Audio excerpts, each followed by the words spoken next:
I shall be reading Chapter 19 of the BFG, titled The Queen. Dawn came at last, and the rim of a lemon-colored sun rose up behind the rooftop somewhere behind Victoria Station.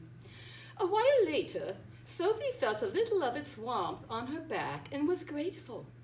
In the distance, she heard a church clock striking. She counted the strikes. There were 7.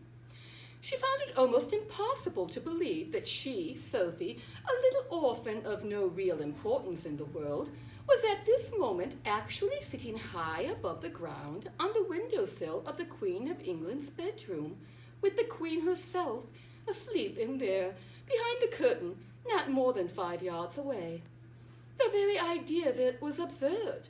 No one had ever done such a thing before. It was a terrifying thing to be doing. What would happen if the dream didn't work? No one, least of all the Queen, would believe a word of her story. It seemed possible that nobody had ever woken up to find a small child sitting behind the curtain on his or her windowsill. The Queen was bound to get a shock. Who wouldn't? With all the patience of a small girl who has something important to wait for, Sophie sat motionless on the windowsill. How much longer, she wondered. What time do queens wake up?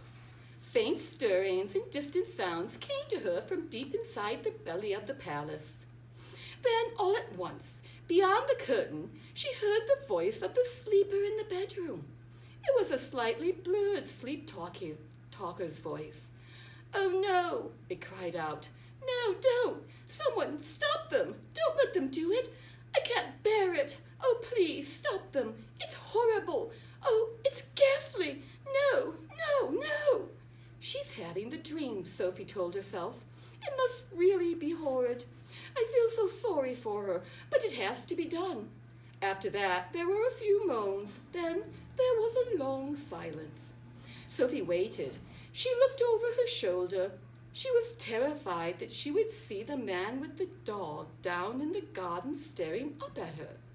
But the garden was deserted. A pale summer mist hung over it like smoke. It was an enormous garden, very beautiful, with a large, funny-shaped lake at the far end. There was an island in the lake, and there were ducks swimming on the water. Inside the room, beyond the curtains, Sophie suddenly heard what was obviously a knock on the door. She heard the doorknob being turned. She heard someone entering the room. "Good morning, Your Majesty," a woman was saying. It was the voice of an oldish person. There was a pause, and then a slight rattle of china and silver. "Will you have your tray on the bed, ma'am, or on the table?" "Oh, Mary, something awful has just happened." This was a voice Sophie had heard many times on radio and television, especially on Christmas Day. It was a very well-known voice. "Whatever is it, ma'am?" "I've just had the most frightful dream. It was a nightmare. It was awful." "Oh, I'm so sorry, ma'am, but don't be distressed. You're awake now, and it will go away. It was only a dream, ma'am. Do you know what I dreamt, Mary?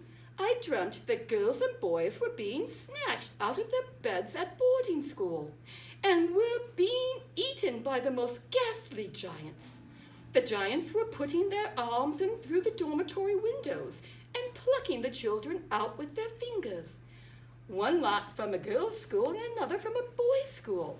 It was all so weird. Mary, it was so real." There was a silence. Sophie waited. She was quivering with excitement. But why the silence? Why didn't the other one, the maid, why didn't she say something? "What on earth's the matter, Mary?" the famous voice was saying. There was another silence. "Mary, you've gone as white as a sheet. Are you feeling ill?" There was suddenly a crash and a clatter of crockery, which could only have meant that the tray the maid was carrying had fallen out of her hands. "Mary," the famous voice was saying rather sharply, "I think you'd better sit down at once. You look as though you're going to faint. You really mustn't take it so hard, because it's just an awful dream.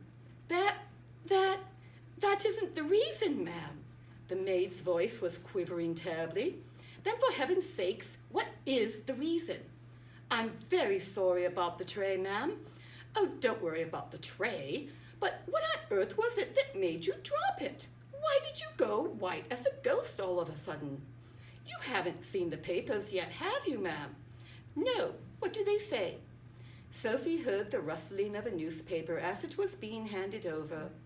It's like the very dream you had in the night, ma'am. Rubbish, Mary. Where is it? On the front page, ma'am. It's the big headlines. Great Scott, cried the famous voice. 18 girls vanish mysteriously from their beds at Rodine.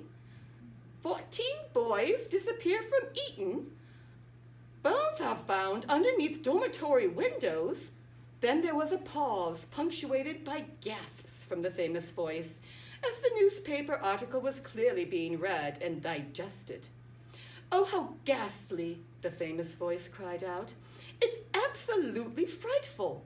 Bones under the windows? What can have happened? Oh, those poor children.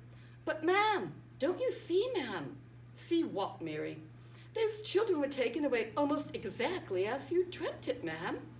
Not by giants, Mary. No, ma'am, but the bit about the girls and boys disappearing from their dormitories?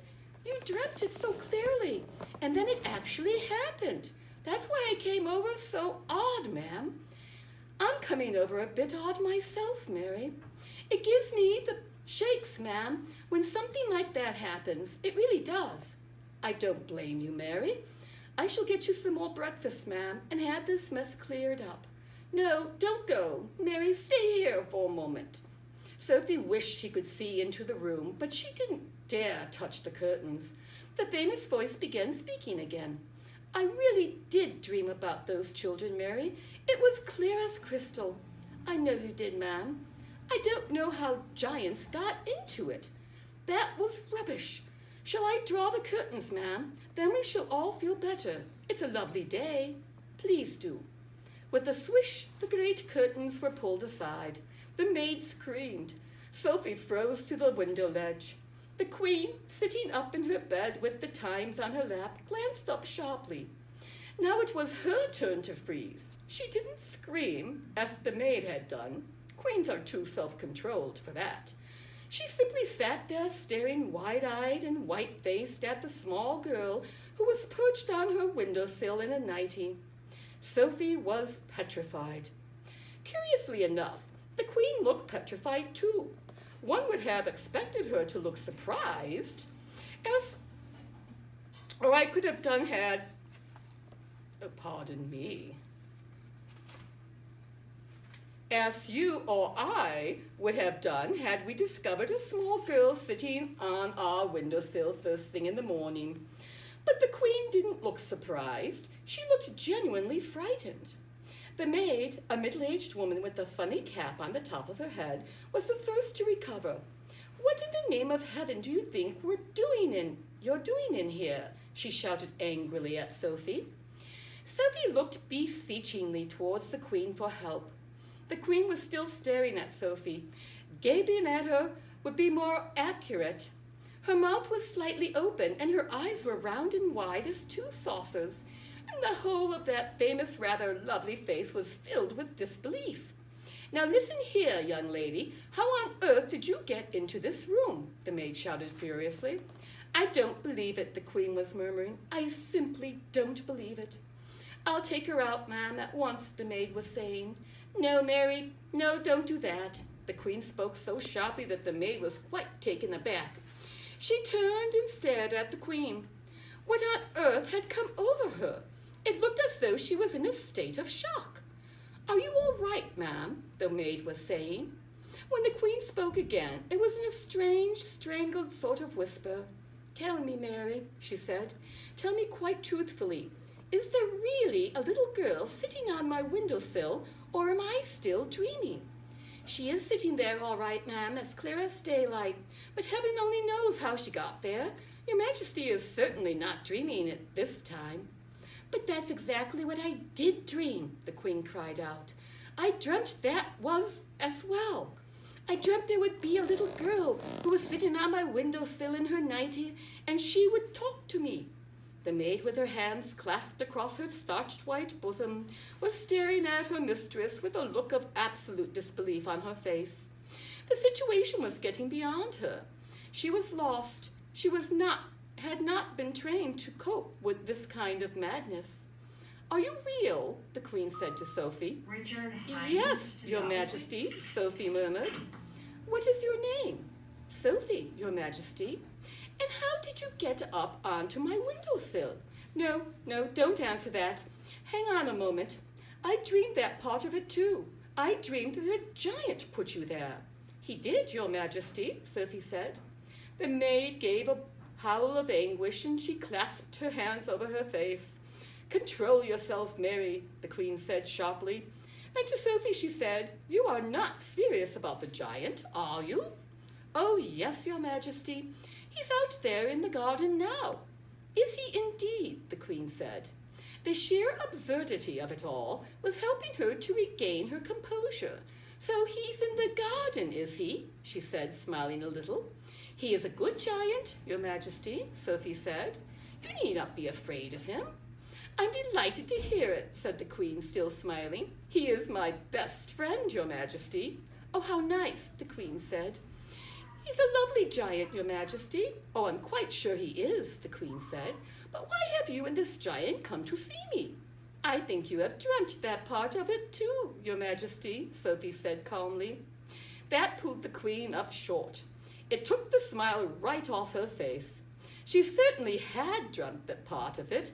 She was remembering now how at the end of her dream it had said that a little girl and a big friendly giant would come and show her how to find the 9 horrible man-eating giants. "But be careful," the Queen told herself. "Keep very calm, because this is surely not far from the place where madness begins." "You did dream that, didn't you, Your Majesty?" Sophie said. The maid was out of it now. She just stood there goggling. "Yes," the Queen murmured. "Yes, now you come to mention it, I did.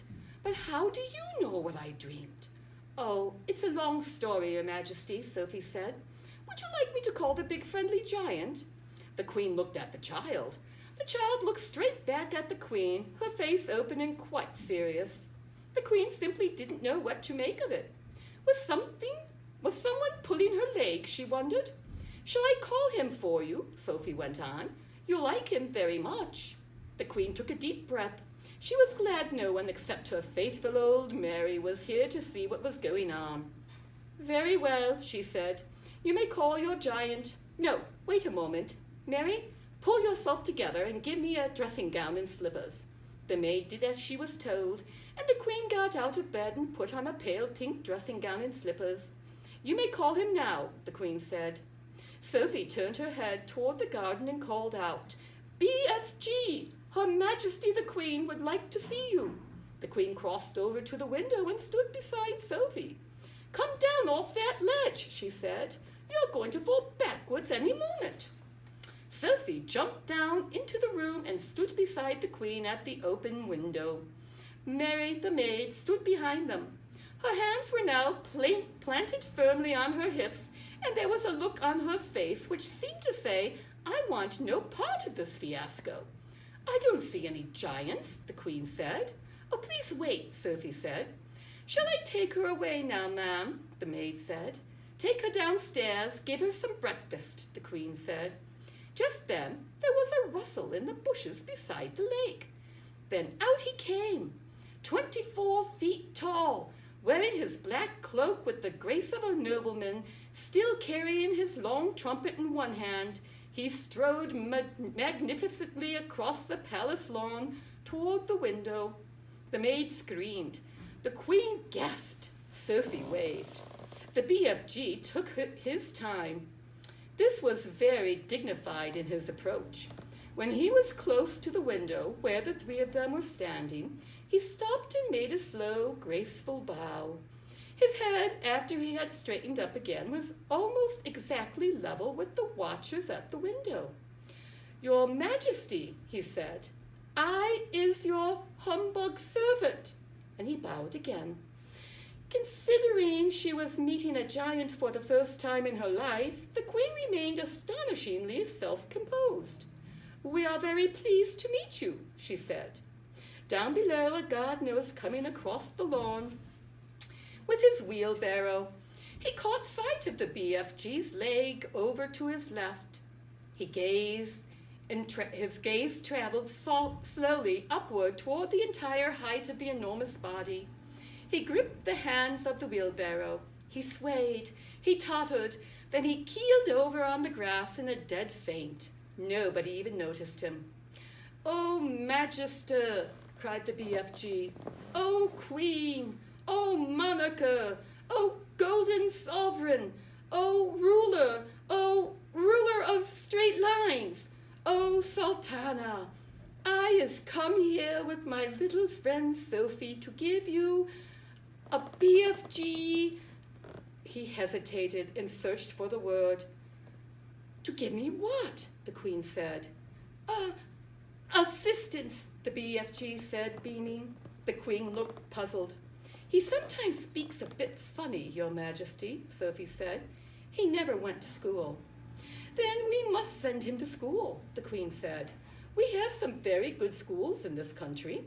"I have great secrets to tell you, Your Majesty," the BFG said. "I should be delighted to hear them," the Queen said, "but not in my dressing gown." "Shall you wish to get dressed, ma'am?" the maid said.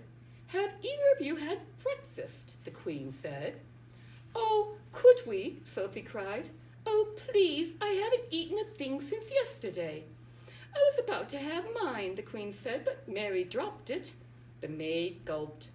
"I imagine we have more food in the palace," the Queen said, speaking to the BFG. "Perhaps you and your little friend would care to join me." "Will it be repulsant snozzcumbers, Magister?" the BFG asked. "Will it be what?" the Queen said. "Stinky snozzcumbers," the BFG said. "What is he talking about?" the Queen said. "It sounds like a rude word to me." And she turned to the maid and said, "Mary, ask them to serve breakfast for 3 in the, I think it might be best in the ballroom. That has the highest ceiling." To the BFG, she said, "I'm afraid you will have to go through the door on your hands and knees. I shall send someone to show you the way." The BFG reached up and lifted Sophie out of the window. "You and I is leaving Her Majesty alone to get dressed," he said. "No, leave the little girl here with me," the Queen said. "We'll have to find something for her to put on. She can't have breakfast in her nightie." The BFG returned Sophie to the bedroom. "Can we have sausages, Your Majesty?" Sophie said, "and bacon and fried eggs?" "I think that might be managed," the Queen answered, smiling. "Just you wait till you taste it," Sophie said to the BFG. "No more snozzcumbers from now on." The end.